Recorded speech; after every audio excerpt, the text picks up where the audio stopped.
sot është mjeku holistik shumë i njohur Luciano Bardhi, I cili ka shkruar shumë libra, një ndër to referohet shumë edhe me temën tonë që është kënga e zorëve.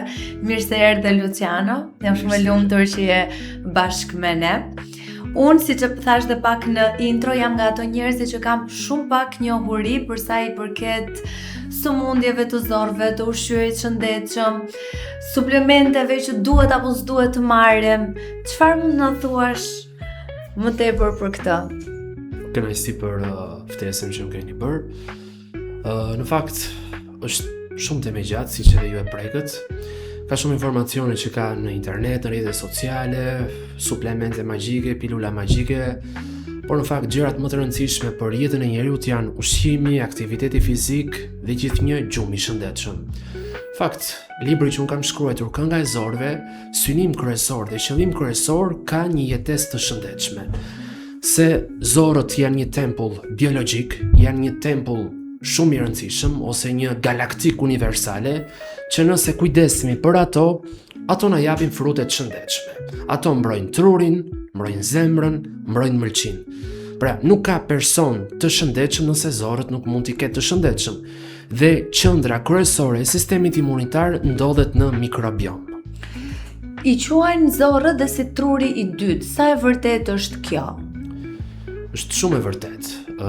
Zorët komunikojnë her pas here si telefon, ose komunikojnë me trurin me anë të një bisedë telefonike, me anë të nervit vagus. Quhet truri dytë për arsyen se në zor, në pjesën e shtresave të murit të zorës, ndodhen rreth 200 deri në 300 milion neurone.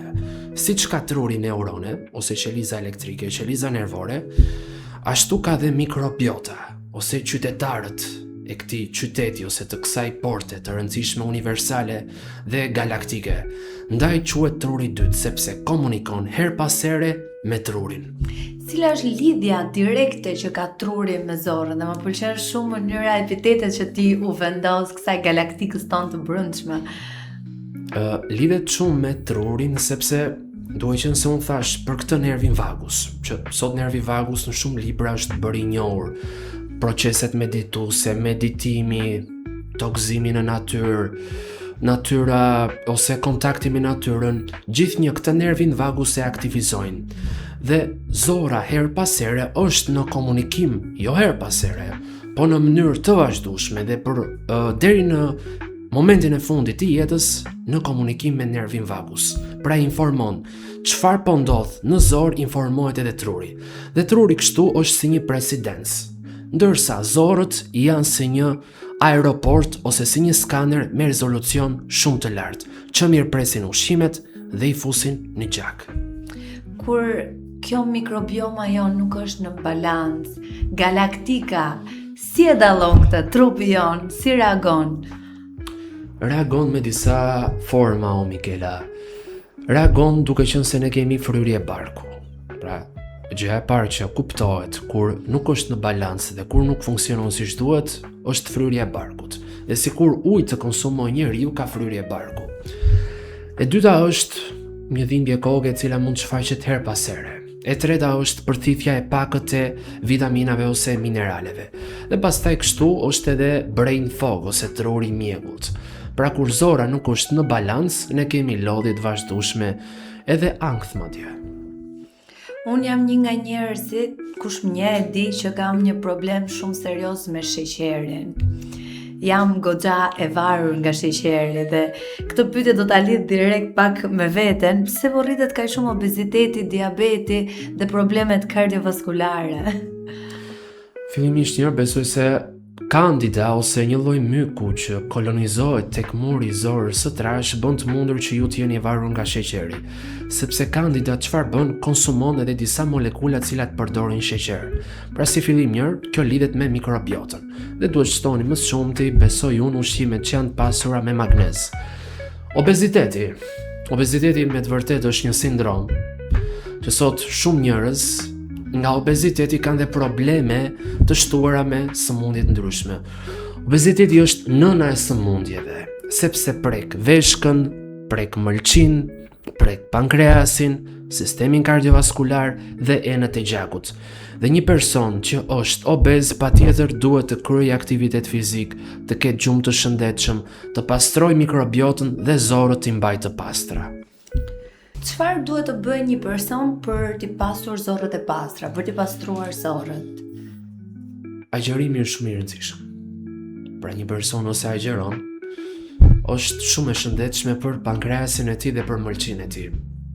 Një person ose në një ditë ose në një javë, 3-4 herë në javë konsumon ushqime të cilat janë të pasura me glicinë dhe me klorofil. Pra, këtu përmendim perimet, rukola, radishe ose perimet të cilat kanë klorofil janë shumë të rëndësishme. Një person që her pas here konsumon edhe kuarcetin, që ndodhet tek molla, që ndodhet tek karrota. Farat e kungullit janë shumë të rëndësishme dhe të shëndetshme për florën intestinale, ose vaj farave të linit, vaj farave të kungullit. Por e rëndësishmja është që personi duhet të fusi në mikrobiotën e tij ushqime të cilat janë të pasura me klorofil, që kanë ngjyrën e gjelbër, që përmendëm pak më parë perimet. Dhe mënyra më kryesore që sot të parandalohen problematikat me obezitetin janë zora e pastër, që ne duhet konsumojmë ushqime që janë pasura me klorofil, repat e bardhë, repat e kuq, panxari, karrota, pra gjithnjë perime ose ushqime të stinës. Këto janë ushqime që mbështesin mikrobion, po ato që dëmtojnë specifikisht që njerëzit gabojnë më shpesh. E para janë ushqimet ultra të përpunuara, junk food, ose ushqime të cilat janë me yndyrën shumë të shtuar industriale, vaj kanole, vaj palme, ushqime të cilat janë me konservant, me aditiv që shkaktojnë edhe dremitje quaj unë të mikrobiotës, ose e vendosin zorën në gjumë, e vendosin pankreasin në gjumë, konservantët, ëmbëlsuesit artificial, butilat hidroksianizol, që ndodhet tek pijet energjike, që ndodhet tek konservantët, ëmbëlsuesit artificial, croissantët e ndryshëm, biskotat e ndryshme, pra ato që quhen junk food, këto e varfërojnë dhe e sëmurin mikrobiotën ose ambientin e zorëve. Çfarë epiteti do me vije lidhjes midis ushqimit dhe sëmundjeve? Ushqimi është informacion direkt biologjik. Pra, ushqimi nuk është vetëm që ne të mbijetojmë. Ushqimi është informacion drejt për drejt biologjik, që ose i jep trupit shëndet, ose i shton frekuencat. Dhe nuk mund të ketë trup të shëndetshëm në një trup të pashëndetshëm, as zorë të shëndetshme në një trup të pashëndetshëm. A mundemi gjithmonë vetëm me ushqime të shëndetshme apo duhet të shtojmë edhe suplementet? Sa të nevojshme janë suplementet për ta gjetur këtë balancën perfekte mes trurit dhe trupit? Janë në fakt të një person që nuk bën jetë aktive, që s'bën aktivitet fizik, që nuk bën ecje, disa suplemente duhen shtuar. Jo vitamina të kota, jo vitamina sintetike. Të një person që bën një jetë sedentare. Magnezi në formë glicinati ose malati është shumë i rëndësishëm. Disa produkte të cilat quhen simbiotik, pra jo vetëm probiotikët. Është një produkt që sot ndihmon edhe GLP-1-shin, që quhet Akkermansia mucinofilia ose tributirinat, pra postbiotikët. Magnezi ose produktet të cilat kanë klorofil dhe klorofili në vetvete është shumë i shëndetshëm. Uthulla e mollës është diçka shumë e vlefshme për sistemin tretës, ose për një produkt që mund të jetë, sot e njohin gjithë këtë uji vakët në mëngjes me limon, që mund të shtoj peristaltikën, nuk bën magji, por vendos në punë peristaltikën. Pra, suplemente tek një person që bën jetë sedentare, vitamina D omega 2, magnezi glicinat, simbiotikët.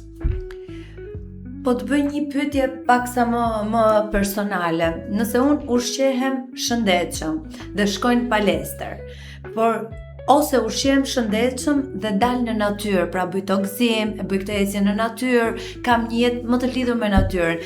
Si reagon trupi? Ku është më i shëndetshëm dhe e përqafon më shumë këtë?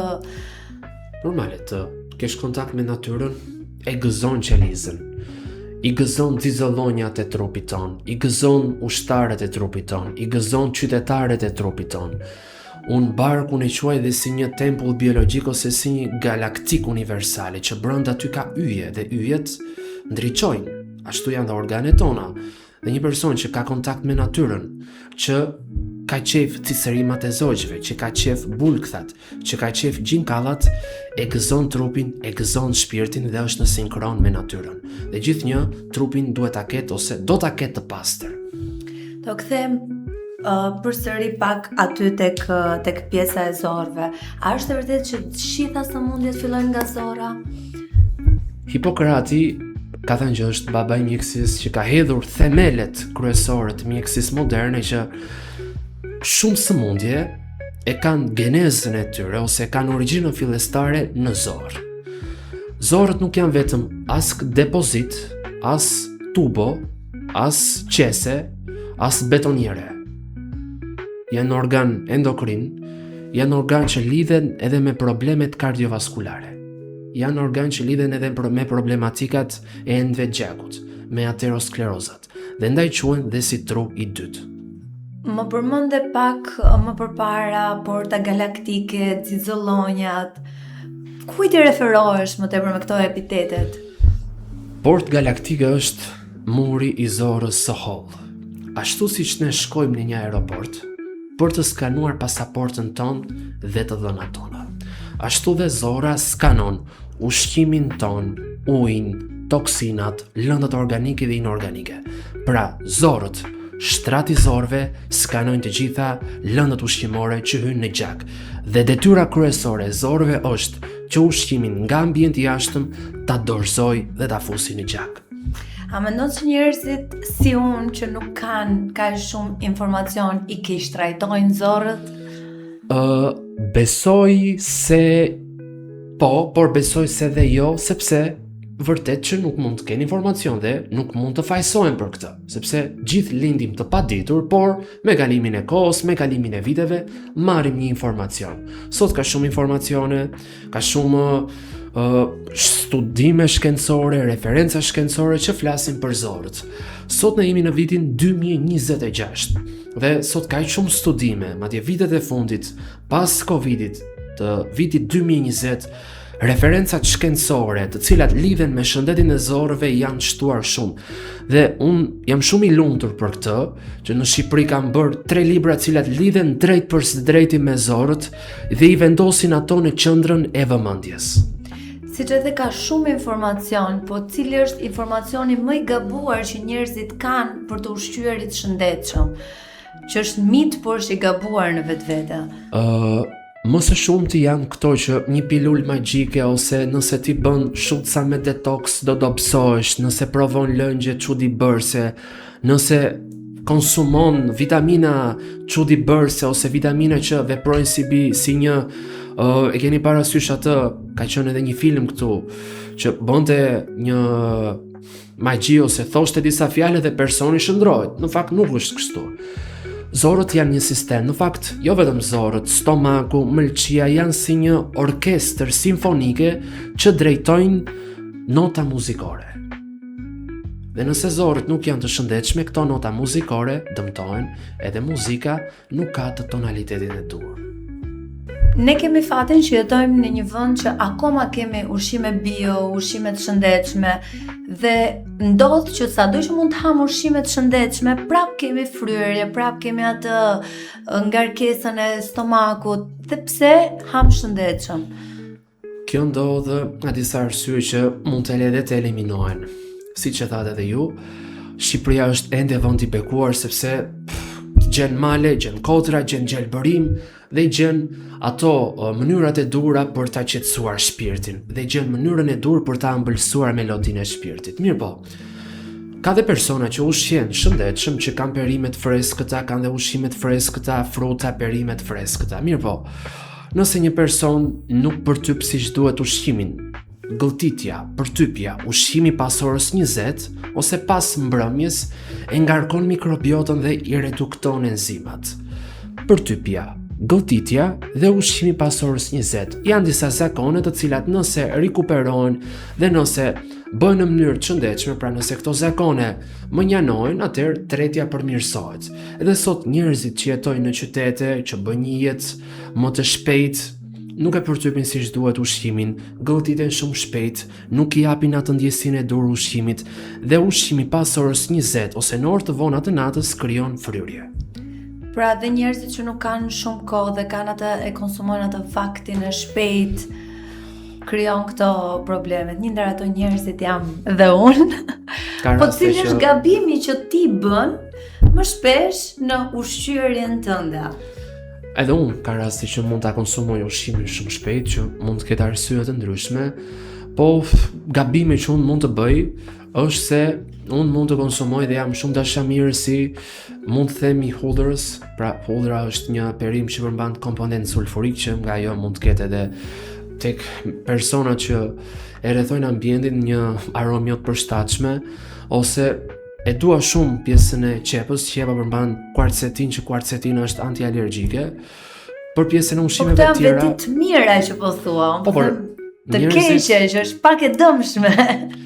Po në një veti që unë konsumoj ushqim të procesuar, mundohem që të rri shumë larg. Më përpara nuk ose më përpara dhe unë, sepse s'kam pasur informacion, kam konsumuar, pra dëshiroj që të konsumoja këto ushqimet që kanë misht të procesuar ose të përpunuar, salam, salqiqe, por tani nuk ose kam ndonjë zakon. Në një zakon që mund quhet i dëmshëm, bëj agjërime të zgjatura. Pra mund të rri 3-4 ditë edhe pa ushqim, që kjo nuk është e këshillueshme për të gjithë njerëzit. Dhe jam një person që zakonisht një ditë mund ta kaloj me 2 vakte. Dhe ajo që është e dëmshme është që te agjërimet që unë mund të bëj, që nuk është e këshillueshme për gjithë njerëzit. Te kjo pjesa duhet të ndalem pak dhe për informacion personal. Unë jam njëri që bëj fasting, unë ha vetëm një vakt në ditë. Sa e dëmshme dhe sa e shëndetshme është kjo për zorrën time. Ndihem gjithmonë e ngopur dhe energjike. Në fakt, nëse ju e ndjeni veten kështu do thotë që është shumë e shëndetshme, por persona që kanë një anemi mund të kenë dhe ulje tensionit, pra i ulet tensioni.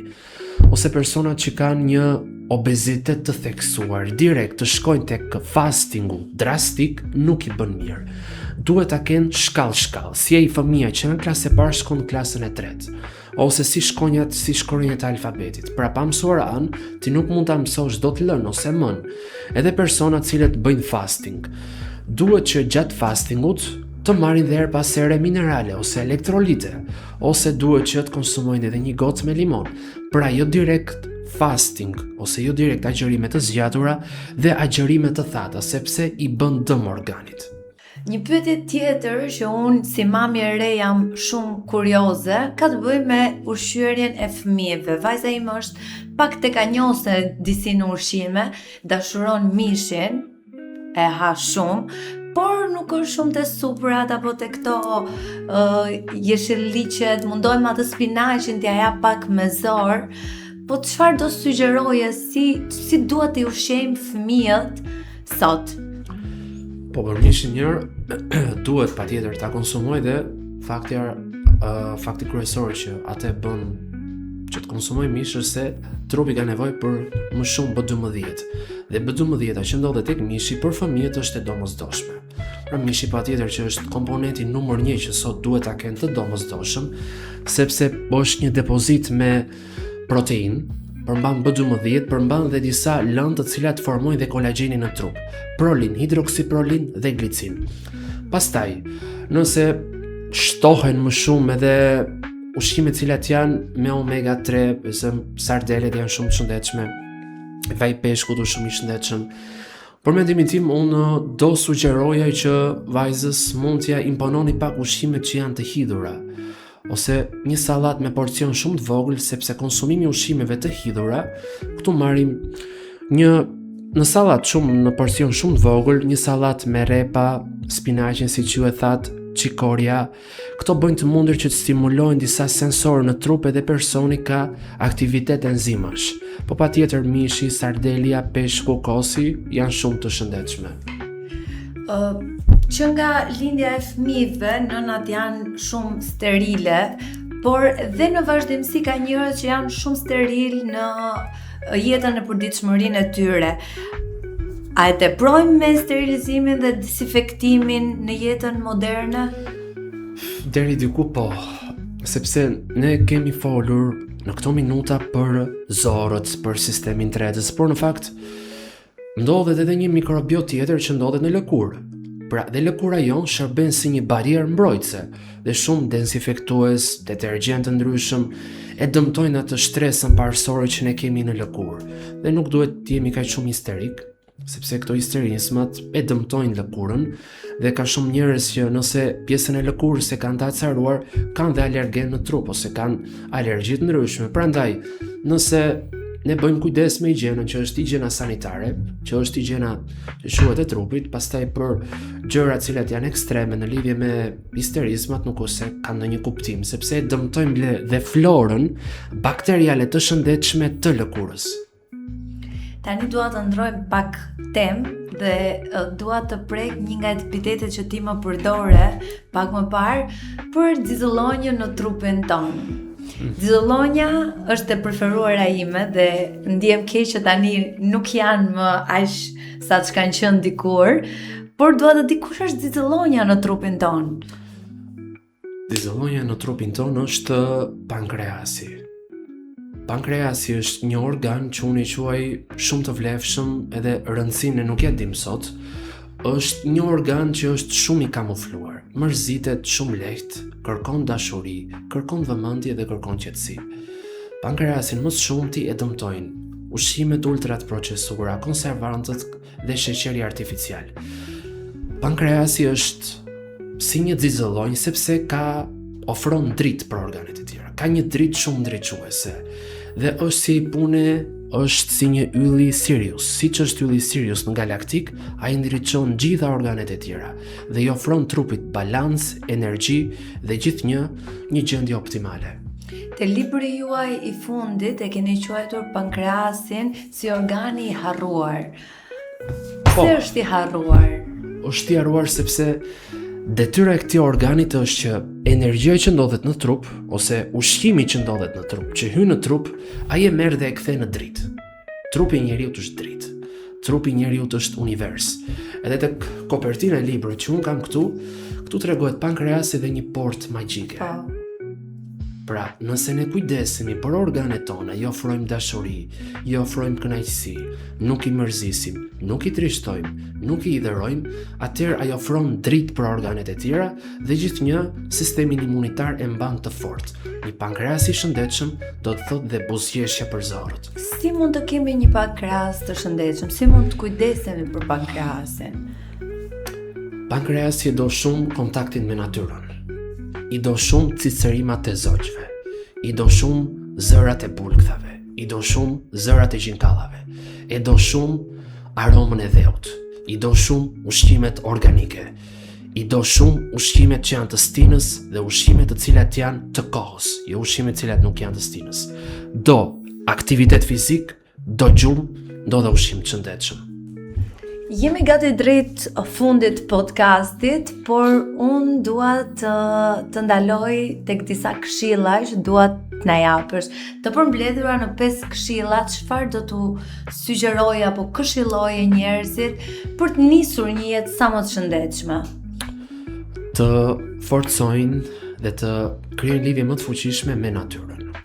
Pra, të mundojnë më shumë që të qëndrojnë në natyrë, të dëgjojnë atë cicërimin e ëmbël të zogjve, të kenë më shumë mundësi që edhe me familjarët e tyre të kenë kontakt dhe një lidhje më të afërt me natyrën. E dyta është që ta konsumojnë ushqimin në tryez në mënyrë të duhur. Pra ta konsumojnë ushqimin dhe me njerëz të duhur, sepse ai ushqim që konsumohet me njerëzit e duhur dhe njerëzit e zemrës ofron serotonin dhe hormon lumturie. Së më pak ushqimet procesuara dhe të konservuara. Nëse në një ditë ne konsumojmë vezën e zier, nëse ne konsumojmë një sallatë që ka për brenda aty gjitha perimet dhe zarzavat e destinës, kjo e lumturon mikrobiotën. Pra veza e zier, ushqimet e destinës janë shumë të vlefshme. Mos të neglizhojmë gjumin, oraret e gjumit. Orari i gjumit më i vlefshëm sot është ora 10 e mbrëmjes deri në orën 6 të mëngjesit, për atë të tregojmë më të kujdesshëm. Dhe pastaj e fundit është aktivitet fizik. Aktiviteti fizik që kurse si nuk duhet shmangur. Një aktivitet fizik do të thot edhe më pak diabet, më pak obezitet dhe zemër më e shëndetshme. Muskuj të fuqishëm do të thot edhe një zemër e fuqishme. Me që se ke mbaruar programin e studimit tek Dermolife Academy si specialist i ushqyerjes, si po e implementon këtë në jetën tënde, në fushën tënde? Patjetër që kjo më ka ndihmuar si një edukues në pjesën e ushqimit, në konsulencat e mia që unë kam me njerëzit, ka ndihmuar shumë në pjesën e një rrugtimi që unë bëj me njerëzit, ose në një udhëtim që unë bëj me ata në lidhje me ushqyerjen. Edhe patjetër që ka pasur një vlerë të rëndësishme në lidhje në rrugtimin tim dhe formimin tim profesional. Dhe qendra kryesore ose synimi im që unë kam me njerëzit është udhëtimi dhe bashkëpunimi që ne bëjmë së bashku. Ata kuptojnë trupin e tyre dhe unë i flas për funksionin e organeve, që ata të kenë një jetesë sa më të shëndetshme dhe organe sa më të shëndetshme. Dhe kështu kemi ardhur drejt fundit të podcastit. Unë jam shumë e lumtur që ishe sot këtu me mua dhe mësova kaq shumë gjëra që do i vë në zbatim këtë jetutje si për vete dhe për familjen time. Do doja shumë që ta mbyllnim me një mesazh për të gjithë njerëzit që po na ndjekin. Çfarë mesazhi do na japësh sot? Në një mesazh specifik që unë e jap edhe her pas here e them, e para është njërë që trupin tonë ta respektojmë. Pra, detyra më kryesore që ne kemi në këtë botë është të respektojmë trupin tonë. Patjetër që tmeta dhe gabime kemi të gjithë, dhe unë kam, gjithë njerëzit kanë. Detyra më kryesore është respekti ndaj trupit, që është gjumi i shëndetshëm, jo alkool, jo duhan, sepse këto marrin jetë, edhe më të vërtet nuk pyesin as adresa se çfarë njeriu je. Pra, sa më pak alkool, sa më pak lënë narkotike kur ne drejtojmë edhe mjete ndryshme ose automjete, siç ka ndodhur rastet e fundit. Të tregojmë të kujdesshëm në lidhje me ushqimet, me sa mundemi, mos të neglizhojmë gjumin dhe sa të mundemi të mbajmë një zor të pastër, sa më pak ushqimet procesuara dhe sa më shumë ushqime të cilet janë të stinës. Të dëgjojmë të sërimat e zogjve, të kemi kontakt të vazhdueshëm dhe me familjarët. Lidhja me familjen ose me trungu familjar i bën që zorët të kenë një buzëqeshje më të mirë, sepse dhe lidhja me familjarët, konsumimi i ushqimeve me familjarët, ndarja e kohës me tyre i pasuron organet, i pasuron në kuptimin që ato të japin më shumë energji dhe vitalitet. Prandaj, dhe patjetër, zora e shëndetshme kalon edhe nga lidhjet familjare. Lucian, të falenderoj shumë që ishe sot me ne. Ju falenderoj dhe ju që ishit pjesë e podcastit ton dhe shihemi sërish në episodin e radhës.